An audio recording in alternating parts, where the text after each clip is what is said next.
Hi, welcome to the Jesmond Joggers Podcast. I'm your host, Andrew Hyde, and today I'm joined with the very impressive Dr. Jane Pugh.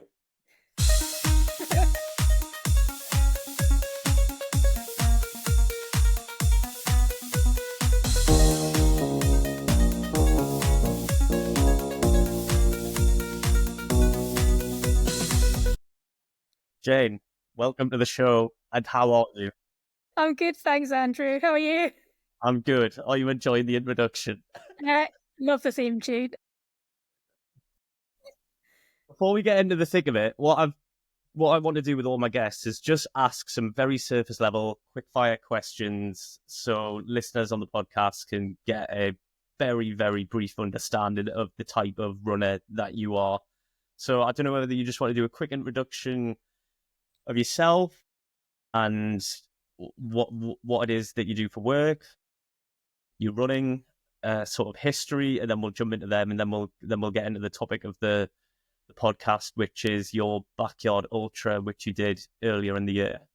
Yep, that sounds good. So I think most people know me, but I'm Jane Pugh. I'm a GP for my job. I live with my husband and my two kids, Thomas and James, who are 11 and 8. And I just love trail running. I love all running, but particularly trail running. Lovely. Well, we've got some quick fire questions for you. The first one is, what is your favourite time of day to run? First thing in the morning, but after a cup of tea. Okay, second one you've already answered is road or trail running? Trail. Definitely. Favourite running shoe brand? So up until recently, Innovate for trails, but I've just changed my road shoes to Topos, and I'm completely obsessed with them. So I think I'm just going to switch to Topos for trails as well, but I haven't yet. The brand?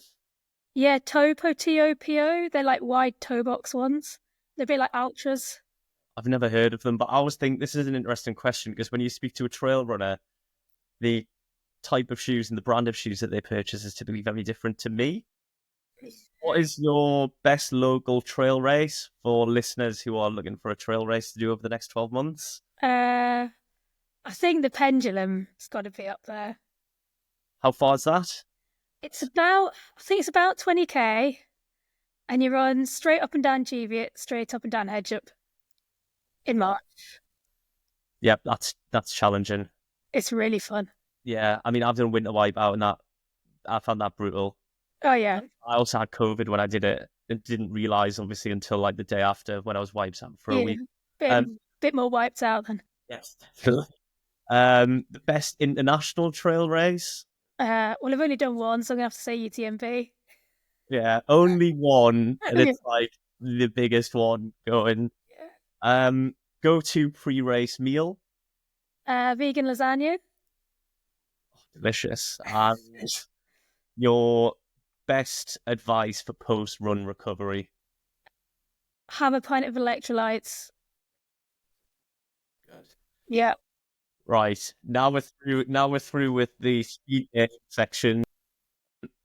I guess I don't want to say too much about it, but obviously you signed up for a race earlier this year that was unfortunately cancelled due to the weather. And instead of just putting your feet up or having a normal weekend, you decided to continue, I guess, putting all that training and effort into practice, and you decided to create the race out of the backyard of your house and the local area. So can you just tell us a bit about the race that you were entered for, why it was cancelled, and then what inspired you to sort of go ahead and do it anyway? Yeah, so I'd done a few ultras, and I was looking for something a little bit different, just to mix it up a bit. So I quite fancy the backyard ultra. Nice, by the way. And so I looked at this backyard ultra format, and actually it was my brother-in-law who suggested it. And it was supposed to be down in, what's it called? Stocksfield. So I thought it's nice and local. And the idea is you run laps on the hour every hour of a 4 mile, I think it's 6.7k loop around Stocksfield. and you just keep going every hour on the hour without stopping for as long as you can. And I thought it's quite a good way to knock out 100k. And I was quite intrigued to see if I could go further. So, yeah, that was the plan. And then I think that was supposed to be on the Saturday. And on the Wednesday, they emailed to say it was cancelled because the whole area was flooded, and the whole start area and car park was underwater. So it's a bit gutted. Wouldn't want to swim it. Wouldn't want to swim it. And it was really frustrating because I'd put in, well, there were two reasons I didn't want to not do it. One was because I'd actually had the best training block leading up to a race I'd really had. Normally coming up to a race, I'm always ill or there's something gets in the way. And this time I'd had like this perfect training block, felt really fit, really ready to go. I was like, I can't waste this training. And also I'd already raised quite a lot of money for charity. I think I was already getting up to the £1,000 mark, and I thought, well, I can't just not do anything. They said you could defer it. They were going to rerun it. Well, they did rerun it, I think, in August or September, but I couldn't do the new date they'd suggested anyway. So I thought, it's a perfect race to run by yourself because the whole concept is it's done in your backyard. You don't need lots of distance. You just need one lap. So I thought I'll just do it myself. Yeah. I mean, that's impressive, right? Because, I think obviously you've received, or you've had a couple of burdens there. I've always been really anxious to do things for charity because, if you're going to do a marathon, I think 20% of people doing a marathon don't make the start line due to injury. And obviously you feel then compelled to finish something when you've asked people for money and they've obviously invested in you and that. So there's obviously a lot of pressure. But, you could have easily done half of it out of your back garden and then still had your nighttime TV, but you did the full lot. Can you just explain how you did it and what your route was, and all of that sort of element? Yeah, so I mean, we're really lucky because we live right beside Jesmond, so we've got a load of trails right on the doorstep. So I just created a mapped out on the Wednesday night when it was cancelled. I got this idea and I thought, well, I'll just map out a sort of a lap around Jesmond, kind of based on Jesmond Park Run, but a bit extra from the house. And when I mapped out, it was exactly 6.7k, which was the distance I needed. And I thought, oh, well, there you go, it's fate. Just got to do it. So I convinced my brother-in-law to come and do it as well because he was also signed up for the original one and had also raised loads of money for charity. And then just set up our kitchen as the base and did it. It's really, really, really impressive. I think next question is probably, what were the biggest challenges in that 24-hour period? It wasn't what I expected. So the distance was okay. It wasn't as hilly as I normally do, so that was okay. It's naturally quite a slow pace because you can't go any faster than 4 miles an hour, so the pace was okay. But the thing I found really hard was normally when I do a trail like an ultra, there's a lot of hills, and so you walk up the hill, and when you walk up the hills, you kind of get a bit of time to eat and digest your food.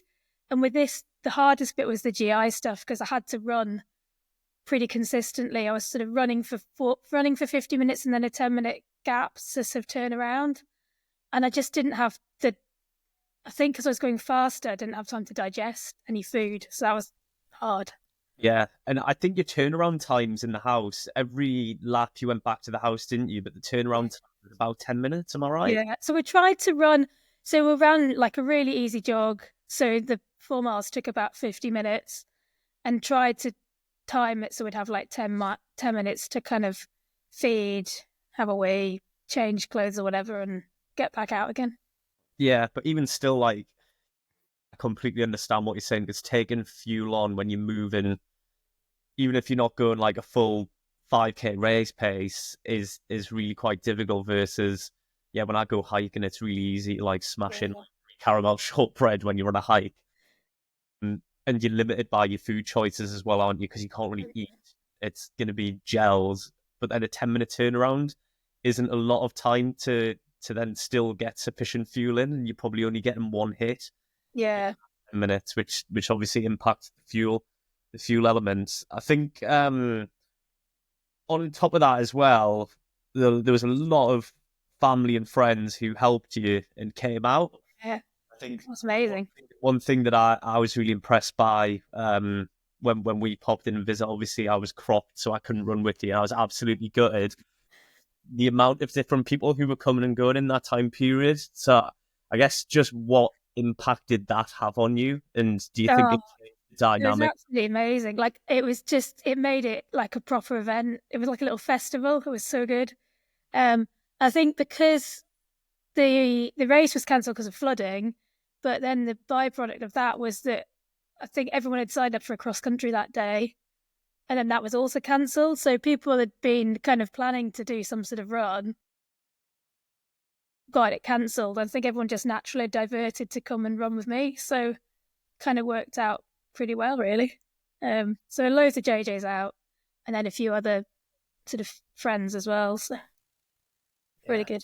Do you have a key memorable moment from the 24-hour period? Is there like a specific moment that stands out? I think just the final lap, because I planned to do planned to do 15 laps, and I came in on the 15th, and the end of the laps was across Armstrong Bridge, and loads of JJs had come down to do the final lap, and my husband Ed did it as well, and so there was a massive gang. I don't know, like I can't remember, like 15 or 20 people were doing that final lap, and then as we came down over Armstrong Bridge, loads of my friends and my kids also came down, and then someone had made a flag, and we ran across the bridge together, and it was so cool. I felt like a proper celebrity. It was really good. That's amazing. Yeah. And on the flip side of that, was there a key low moment in the 24 hours where you thought, wow, I feel pretty fatigued or pretty drained, or any questions of doubt, or do you feel like you had it pretty nailed on? No, it was just the lap. It was like the sort of penultimate and the one before that lap. Like the last few laps were a slog. My tummy was not good. But Because you couldn't take on fuel, if we dive in a little bit more deeply and scientifically, what was your fueling strategy for 4 hours? Because I think like a lot of people who run short distances probably underappreciate the amount of fuel and nutrition that you need when you start, probably especially broaching beyond the marathon distance, and what the literature is now saying for how many carbs you should consume per hour. Oh, Do you get that granular with it? not really. It was only 15 hours though, this one. That's still Yes. a long time. It was, to be honest, I don't get that scientific about it. Normally my fueling strategy works quite well, and I try and start off with as much proper food as I can, and I try and just eat really, really regularly from about 10k onwards, and just constantly nibble on food, and I try and stick with sort of proper food, so like peanut butter sandwiches or biscuits, crisps, just whatever I can get in. And then if I'm really feeling a bit ropey, switch to gels. And then if I feel really ropey, my go-to is always Coca-Cola.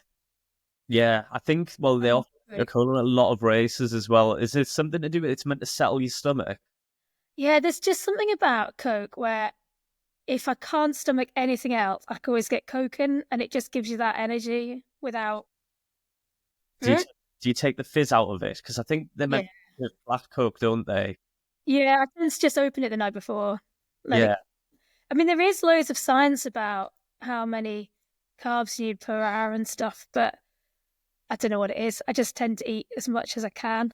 I think it's changing quite significantly, because I went from like long distance triathlon as the first thing I did, strangely, then back into running, because I've taken quite a lot of like the grams per hour. But when I was doing triathlon, it was like 90 grams of carbs per hour, which is the equivalent to three or four gels. But now, I mean, off the latest Ironman, the pro who came second was taking 180 grams of carbs per hour on the bike, Wow. and 120 on the run, which is, I don't not think I have anywhere near that much. 120 is what, 6 SIS gels within the space of an hour. Obviously, they're diluting it in their bottles, but Yeah. a lot, and it's a lot that you need to train with and train and get your stomach used to and accustomed to as well. Yeah. But yeah, I'll never be going close to that. And I'm also like half the size of most people, so probably don't need as much. I think because obviously men and women's body types and the amount of fuel that they need are different, but even the women in like the pro sports now are like approaching like really crazy like levels of carb per hour. Yeah. Which I don't know if there's new research, but they're definitely like they're still breaking 100 120 grams. Wow. No, I just try and get in as much as I can, really. Yeah, I think it's very different for you as you and I as well, as because you're from the very hilly trail scene where you can take on solid foods. I'm from like cycling where it's impossible to eat a peanut butter sandwich on a bike, Yeah. or with my bike handling skills anyway. No, definitely I can do that. That's really interesting. I guess another question is, what advice would you have for others who are thinking about attempting a backyard ultra? Whether that's like an actual event or whether they just want to do something out of their backyard. I don't know, just give it a go. I think people really underestimate what their body can do. So I think probably most people are capable of loads more than they think they are. And that was part of me was a bit gutted I didn't do the actual event because I was kind of intrigued to see how far I could have gone. Whereas when I did it myself, I capped it at 15 hours.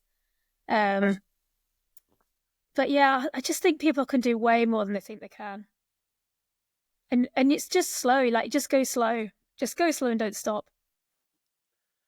And how was the recovery afterwards? Did it take time for your body to come back round? To be honest, after the backyard, it was all right because I think because it was quite flat, it was a much quicker recovery than hilly ones have done. I think the hills really take it out of your legs. But yeah, I think the next day I just had lots to eat, lots of rest, lots of electrolytes, and then sort of was back on it. I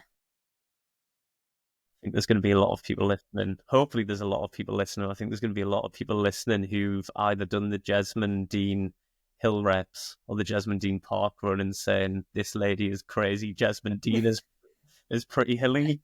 Do you know what the elevation was that you covered in that time? Oh, I don't know. I can look it up. Hang on. That was I know compared to like the lakes and the peaks and the Cheviots, it's probably not hilly. I tried to make because I made the obviously you have to make the distance exactly right for it to be a backyard. So it had to be 6.71.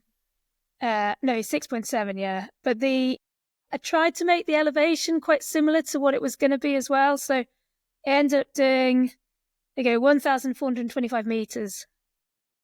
Okay, so that's like sat up and down the Cheviot twice over the course of 15 hours. Yeah, but over that distance, it was all right. Different to UTMB, which I assume was a lot more. So you managed to recover from that pretty smoothly, and then did you start another block for UTMB, or did you just keep ticking over from that point? I gave myself a month of sort of relative rest, just kind of ticking over. So when was it? So backyard was April. Rest sort of just did my normal sort of basic running that I'd do anyway in May. And then June and July, put another decent block in. Well, I tried to. I was ill for most of June and July, so didn't get to train as much as I wanted. But yeah, tried to ramp it up again June and July for UTMB. And how important do you think it is where you've said you've had a 4-week, I guess, a down period where you probably didn't follow a specific plan and you were probably a bit more kind to yourself and didn't put any pressure on yourself? I've been guilty in the past of certainly doing a race, having a phenomenal result, and then going straight back into it and sort of feeling a bit superhuman. And then for like the next few months, I've actually been really fatigued, and the lights were definitely on, but there was absolutely no one home in terms of how it was going. How Yeah. important is it after these sort of big events, do you think, of just actually taking your foot off the gas and just having a bit of rest and a bit of recovery? Yeah, I mean, definitely, I always try for a month after to try and really just take it easy and just just run for enjoyment, not try and do too much. I find that my speed is usually quite good after these events, but my sort of distance I try and really take down a bit and just just run for fun rather than any plan. And versus the backyard ultra, you obviously went straight into UTMB, and for those who don't know, I think that is certainly, is it the biggest ultra trail festival in the world, or is it Yeah, or is I it in? mean, I think it is. Yeah, I'm pretty sure it is the biggest in the world. Um, yeah, So I you, didn't do the full UTMB. I did they have like 9 different runs over the course of the week of different distances. So I did the 100K one, which is called the CCC. so you went from in that time period. I find it so fascinating and impressive that you went from a very isolated, not fully isolated, because you've obviously had people from the club running with you and family and friends there, but like a standalone event where there isn't really a finish line. There's a finish line that you've obviously drawn up to a massive festival where I've got a lot of friends who are there. So I saw on Instagram the videos that it's sort of like a trail running party in It's the middle amazing. in the It's middle of nowhere. absolutely wild. Like it was like the best thing ever. But it's now owned by Iron Man, so it's the same kind of setup with a huge big like blue carpet run in and just hordes and hordes of people and massive finish line setup and yeah, it's just like a party for a week. How did that compare to the backyard in terms of how difficult it was? It was really hard. It was it just because it was 6,000 meters of elevation for that one. So it was just really slow. So it took 24 hours. Is it self navigation or is No, there? all way marked, so you couldn't really go too wrong. And it's so busy. There's so many people doing it that there's always people around you, so you couldn't really get lost. Um, 6,000 meters is like, but it was hard. right, 24 hours and 43 minutes. wow, that's really impressive. I think like I'm so daunted by the thought of like leaving the roads and going onto the trails and having to tackle the elevation. And for listeners, obviously you've done a lot of these now, and then you've hit the pinnacle doing UTMB. What training advice would you give them in terms of on what is the what are your, I guess, optimal strategies for just getting fit in terms of being able to build up to the endurance? Two, what do you need to be able to ascend and ascend safely and I guess well competently? Three, how do you train for descending as well? Which is another one for me. Is I'm absolutely petrified of going down sort of trail hills at any sort of pace. I think in terms of like the endurance, it's just about getting the miles in. And I think it's not so much about the miles you do in like the couple of months before, it's about the years leading up to it. So I've now been doing this like I think I did my first 50K about it was just in COVID, so it must have been like 2020. When was COVID? 2020? So, yeah, so I've been doing this like 4 years. And I think that year on year, keeping that endurance up really makes a difference. So I think you're just going to be in it for the long run. And I just do a lot of really, really slow running. What is your weekly mileage typically? Not not a huge amount. So in the like normal weekly mileage like would be 25k standard, and then in the couple of months leading up to it, I'll up it to kind of between 40 and 60k a week. So it's not huge. I mean, it's probably not as much as you were doing when you were running. When But you'll get back to. I think there's loads of people in JJs who do a higher weekly mileage, but it's about the consistency, and I think it's just about just doing it week on week. And I think there's a huge thing to be said for just easy running and how much it compounds your fitness. But like even outside of trail and speedy races as well, I think I've always just found that if I hit consistent mileage, I do probably 90% of it very, very, very slow. And it does just give you like this sort of, I guess it's like the fitness that you don't notice is there and you don't actually realize until you then push yourself and go, oh wow, actually all of depending on it, if you enjoy going out and doing slow runs. I know a lot of people find it boring, but like a lot of that boring work to some people is like definitely what the foundations of the cardiovascular fitness. It's all sort of they call it zone 2 stuff, don't they? So I try and, like they say, you should do about 80% if you're running zone 2 and then 20% like fast reps or whatever speed work. And I probably do about that. I just do a lot of really slow stuff. Yeah. I think the second and third question was the technical elements of like the ascending and the descending. Yeah, so going up, I try and, if it's like a long distance thing, I just power walk. I've started using poles because I've got really little legs and I just can't walk very quickly. So the poles really help me like get a bit of speed up. And it's just about not stopping, just keep going. And like, if you can power walk at a decent speed without stopping, you'll get up the ascents, no problems really. But it's just about getting a lot of ascent in your legs as well, because it is just different muscles and you just need to walk up a lot of mountains. Yeah. I mean, we're not in the worst location for that, are we? Because you got Yorkshire, the Lake District, Cheviot. Yeah. I tried to, like, on the lead up, I'll drive up to Simonside or Cheviot and just do hill reps of Simonside or something like that. All the walkers think I'm crazy. I think that's good though. It's like a lovely place to be, and I guess probably just going full circle back to the first thing you said is that you love being on the trails.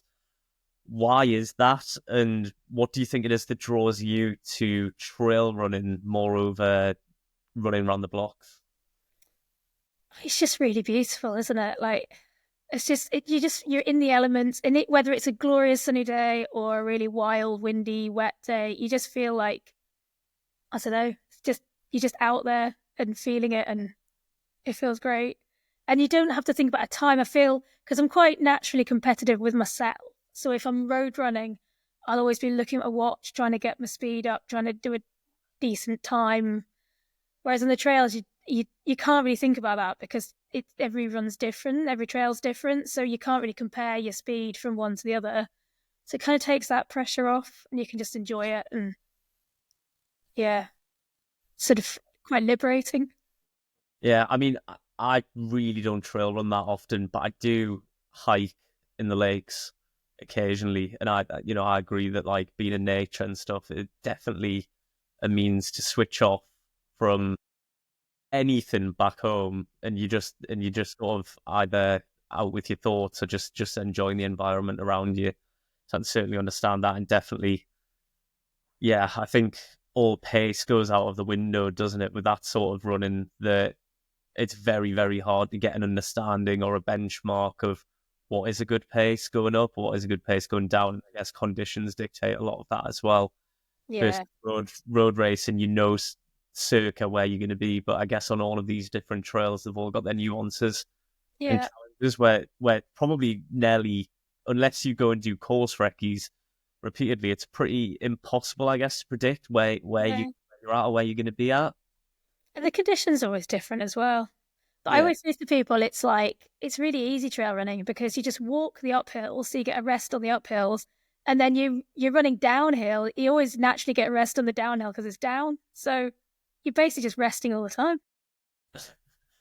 That is the best probably sales pitch to end this podcast on. So trail running is easy. It's all rest. Yeah. But I guess just one final point that David used to do in his podcast, and I would like to continue, is if you could give one piece of advice to the runners obviously listening to this, what would it be and why? Oh, now you put me on the spot. I think like what I said before, just if you want to try something new or interesting, just do it. Just give it a go, because I think people can do a lot more than they think they can. And sometimes just pushing yourself out of your comfort zone, you'll be surprised what you can achieve. So just give it a go. I think that's an amazing nugget of advice to end on. So to all the listeners out there, thank you for listening. Jane, thank you for joining, and congratulations on both of those magnificent achievements this year. I'm certainly intrigued to see what madness you've signed up for next year, because you haven't told me yet, but I assume there is something. If not, there probably is going to be soon. Thanks.